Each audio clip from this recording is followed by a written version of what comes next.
Do you want to play DC Dark Legion but you're not sure where to start? If so, this video is made specifically with you in mind. It's been several months since the game launched globally, and since then we've seen the introduction of several new game modes, especially a lot of PvP game modes. We've seen the introduction of a ton of new champions, and we've even seen a pretty robust overhaul to the ship system with the Apocalypse. But overall, the gameplay loop remains the same. It does have that traditional hero collector feel to it, that kind of gacha game feel to it. It also has this hybrid base builder system, and it is very much a strategy game at its core. So you're going to see a lot of PvP game modes, but the developers know our feelings on having a little bit too much PvP in the game, and they've definitely worked really hard to try to give us some solid PvE game modes. And I think the great thing about this game is that there really is a little something for everyone. So the basic gameplay loop for this game is as follows. You're going to need a lot of source energy gems. Those source energy gems are kind of the base currency for this game. You're going to take those source energy gems and you'll be converting those into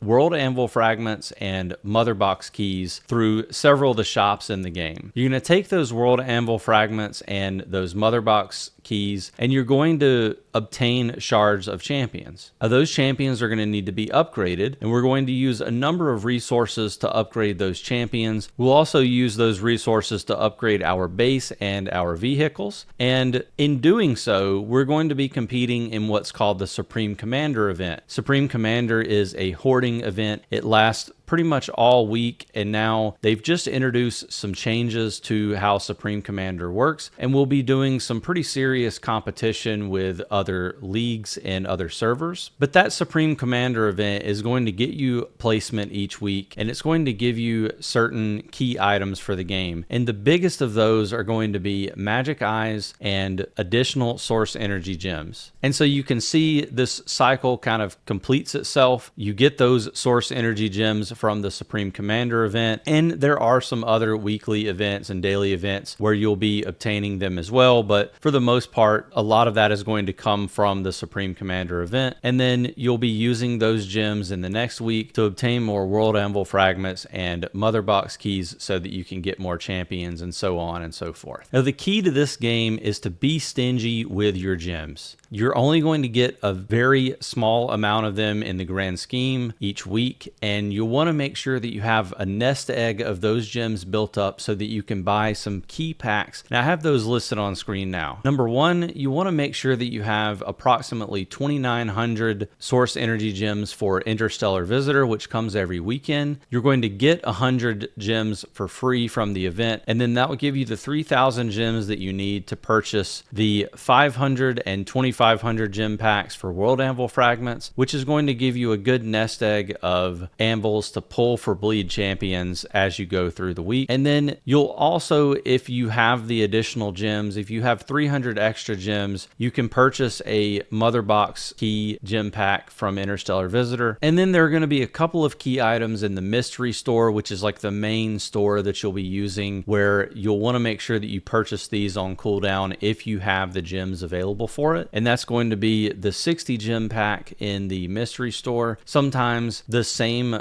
discount rate will be applied to a 180 gem 3 world anvil pack, and you can purchase that one as well. Or if you do have additional gem income, so if you're free to play, you probably shouldn't do this. If you are a light spender or a whales this really doesn't apply to, but if you're a light spender, you can get away with purchasing the 333% mystery store packs for mother box keys. But again, I just want to reiterate that you really want to be stingy with gems. I realize that there are a massive amount of things that you can purchase in the store, but you have to be really careful to make sure that you hone in on the items that are the most important, that are the most efficient, and only buy those. Otherwise, you'll find yourself in a position where you have no gems to spend on anything. And then the last thing that I want to talk to you about is just in general powering up your champions.